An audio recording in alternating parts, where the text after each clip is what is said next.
Hi, how are you? I'm BBJ. No, my face is not on camera, but I wanted to introduce you guys to something um, that we at Critical Hit Publishing have to offer to you. Um, a little accessory for your tabletop role playing games. These apply to fifth edition Dungeons and Dragons, but they are quite agnostic in use. And I just want to give you an introduction and maybe give you some ideas that you hadn't thought about if you were considering taking a look at a product such as this. So we have right here um, deck of cards, Wild Magic deck. There's the front and writing on the back. Of course, Alex and Rob helped create this. The Wild Magic deck and Wild Magic in general, um, it can be divisive in role playing games, especially fifth edition. Um, I tend to, as my opinion, and many others, especially dungeon masters, are a little perturbed at the options under the Wild Magic Surge table. And the coolest part about playing a sorcerer is, of course, rolling on that Wild Magic Surge table. So, how do you increase the use of the table without disrupting the game, disrupting your story, annoying your other player characters, and in general, becoming this monkey wrench when you want to, say, have a wild sorcerer in a more of a gritty or realistic setting. So I'm going to introduce you to this wild magic deck, how it can be used, and how it can be used for various genres, settings, and themes in your game. All right, so let's place this aside. These are the wild magic cards. On the back of each one, there is a giant eyeball. Yeah, it's all fun and games till somebody gets their eye poked out. Then it's a critical hit. Anyway, these are the cards. Let's see if you can get these. And what we have here is is the name of the card up at the top. All right. Some flavor, some fluff. So right here we have screw up, and it says, even as you release the magic, you know that something has gone horribly wrong. Right. So even without the details for the game, each of these cards has a little descriptor. You can use the descriptor as is. The player or the dungeon master can read it as is, or just use it as an inference for success or failure or something odd that goes wrong. And then at the bottom here, we have our details. So, for example, in this card for screw up, you cast a different spell than the one you intended. Choose a random spell from your spell list. The spell targets the same creature or area as the original. And so there are a number of these. Now, you may say to yourself, well, that's kind of strange. But we do have some names, things like screw up, overshoot, impotent, shortfall, utter failure, abrupt, deaf, swarm, things like that. Now, what you can do with this deck is remove the cards that you feel don't apply to your world or to your setting. So if you want Magic to have a variable feel, but you have a low Magic setting, you could say remove a card like Swarm, remove a card like Vermin, maybe remove a card like Necrotic Bleed. And then there you have your deck of cards. But maybe you may feel that using a giant deck of cards is far too variable in and of itself. Maybe you have a theme for your world. Your theme could be the gods, the magic from the gods. So you have clerics or druids in your world, and the end result of using their magic is far different than, say, a wizard or a sorcerer. Or maybe you want to apply randomized effects to all spellcasters. So here we have, I just pulled some random cards, and decided to make up my own randomized effects, maybe for a specific class type, or maybe even for a specific player.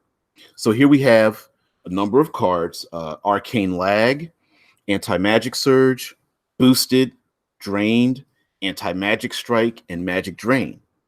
And maybe that's all you want to use for your entire game. Or maybe there is a zone, like a trap in your world. Beholders or lizardmen live in a cave, and it has this effect, where they're living in an ancient temple, or the player characters have uncovered an ancient city, and this is the kind of magic that happens in that particular area. You can also use a die. For example, right here, I have 6 cards. You apply a die. You roll. I rolled 4. 1, 2, 3, 4. Drained. Let's pull Drained out. A wave of dizziness and nausea washes over you. Maybe you should sit down for a while. If the spell has any variable numeric values, such as damage, it is reduced by half. Additionally, the caster loses 2 points of constitution for an hour. And so that is just one example of using them. And of course, because we have a large deck of cards, we can just throw these cards back into the deck, pick out as many as we'd like.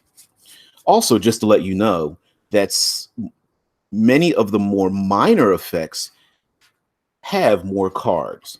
For example, we have the card Blind printed 3 times. We have the card Deaf here multiple times. Character Stunned multiple times.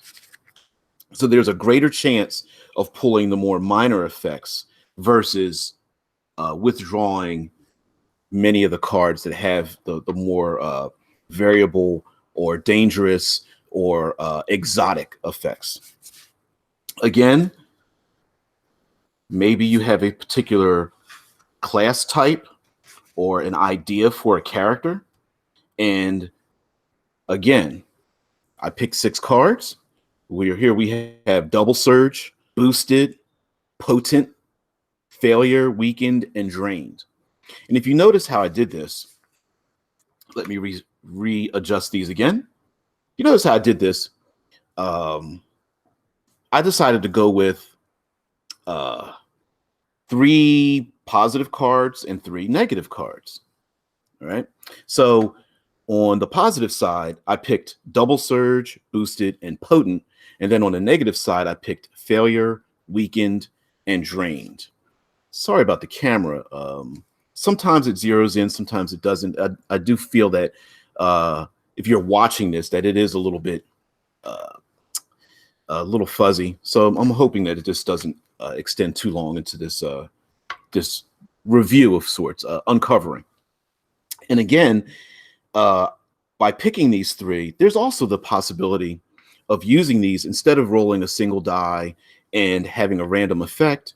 Maybe what you do is you apply those effects based on how well a player character rolls. So, for example, I have 3 positives and 3 negatives. And so maybe a character, you apply failure. And under failure, it says, okay, nothing happens, but you manage to make it appear as if you deliberately held your action for reasons, right? And on it says the spell fails, the spell slot is not depleted, nor are the material components used up. So maybe you apply that to, well, when you make a caster check and you roll, you need to roll, let's say, over a 10. If you roll like from 1 to 5 above, you receive a certain benefit, but not a strong benefit. Maybe you roll 5 or more, you receive an even greater benefit. And if you roll a 20 critical, you get the best benefit.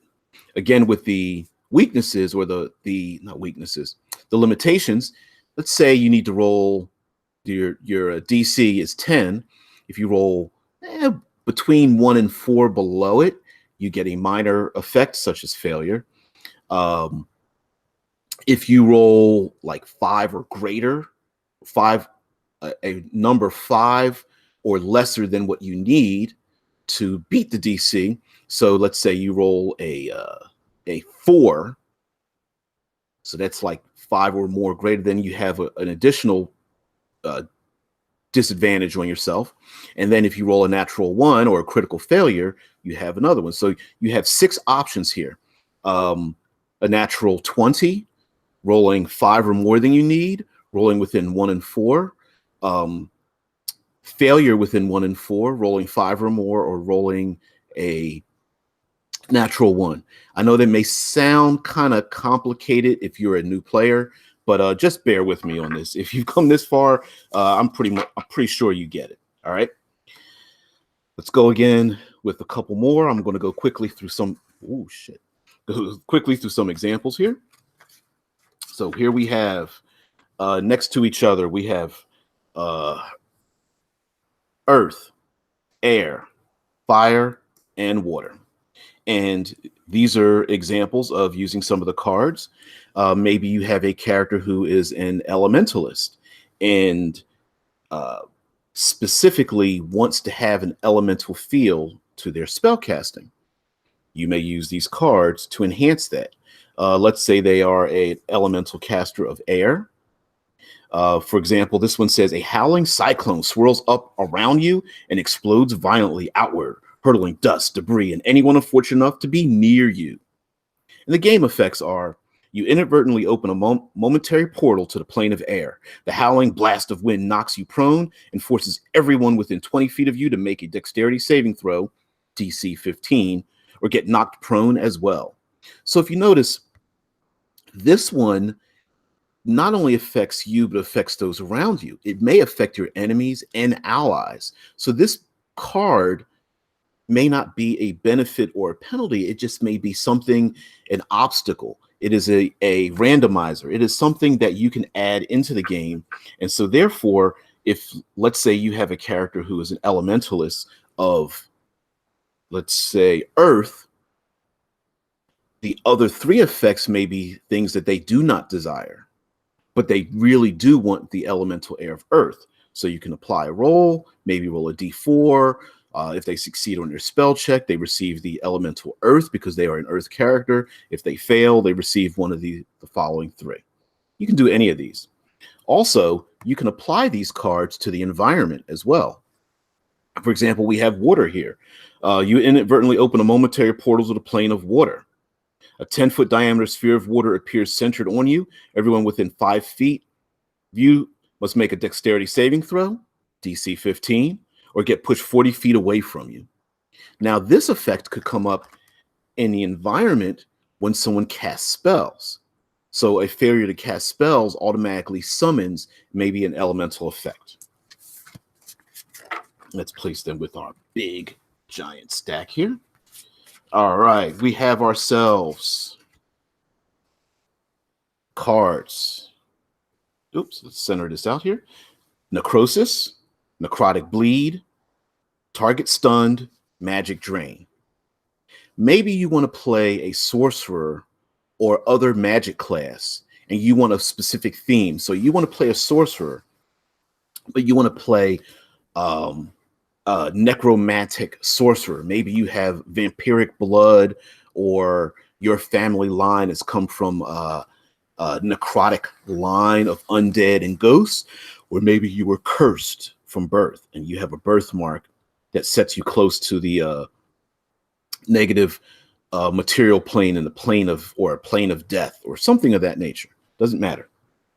You can use these cards to create a thematic element for your player character, a specific player character, or if you're a world builder, you can say, hey, listen, if you make a wizard or a sorcerer or even a paladin or anything that has a specific origin, you have these specific effects that happen when you succeed, fail, make partial successes or failures on casting magic and having spell effects. Again, let's go through some more thematic cards. We have Swarm. And let's get this a little closer. Here we go. Arcane Display. Arcane Sounds. Arcane Bedlam. Abrupt. Vermin. Swarm. What kind of character class would that be? Okay. With Swarm, a black cloud of wasps erupts from your hands and billows around you. Vermin. Black rats begin to pour from your clothes, covering the ground around you with a writhing carpet of screeching fur and teeth. Watch where you step. Abrupt. That spell didn't last nearly as long as you had hoped. Arcane Bedlam. You're not sure if someone slipped mushrooms into your drink or what, but these hallucinations are downright unsettling. Arcane Sounds. What the hell was that? Did that sound come from your spell? You're not sure, but it was really creepy. Arcane Display. You have no idea where those weird hallucinations came from, but it sure made an impressive show. Imagine making a character who is able to bring their own dark thoughts and dreams, nightmares, into reality. Using these cards, 6 cards, roll a d6. I just created that for you. Lastly, let's go here. Let's say you have a paladin, cleric, Wizards of Light, and you want to create something variable. Instead of an on-off switch, I cast a spell, I don't cast a spell. You really want to create this variable magic in your world that it is uncertain as to what the effects are, and then role play out those randomized effects. So here we have Mirrored Caster, Mirrored Target, Arcane Display, Blind, Target is blurred, Caster blurred, Flash, and Light. All of these have various effects. For example, Light, blinding flash of white light. Game effects.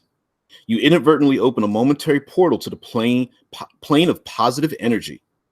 You and everyone else wave of positive energy that heals 1d6 damage per 2 caster levels to a maximum of 5d6. Would that be good if you heal your allies? Yes, but what if it heals the enemy? Of course, if this is positive energy, maybe this goes off and it damages the undead that are near you. Flash. A bright light discharges from your body. Game effect. All creatures within 20 feet of you are blinded for 1 round. Caster blur. The caster's outline becomes fuzzy as it's affected by a blur spell for 2 rounds. And we can go on and on and on. So here we have our deck of cards.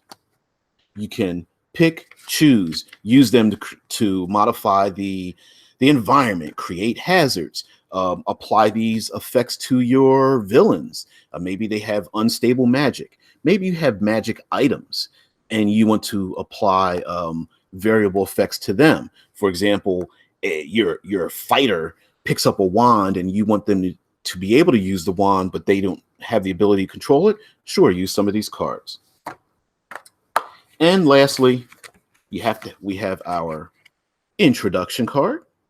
Some artwork on the back. And can't forget SRD, OGL, legalese information comes with this deck of cards. So anyway, I'm DBJ. Thanks for joining me in the writer's room. Check out the Wild Magic deck. You can. This also comes in PDF form. So if you don't want to purchase the deck of cards, I understand that drive-through, these can be found at Drive-Through RPG. All the links will be listed below. Because print on demand can be rather expensive because it's printed literally on demand. Some people may not have the funds to do that. If you're willing to download the PDF and print out your own cards, that is possible as well. Join us over at Critical Hit Publishing. On Critical Hit Publishing, we have this file at Critical Hit Publishing Facebook group, and you could get these for free or a nominal price based on what's going on over at Critical Hit. So anyway, I'm DBJ, Devabrian Jackson, and thank you very much for your attention.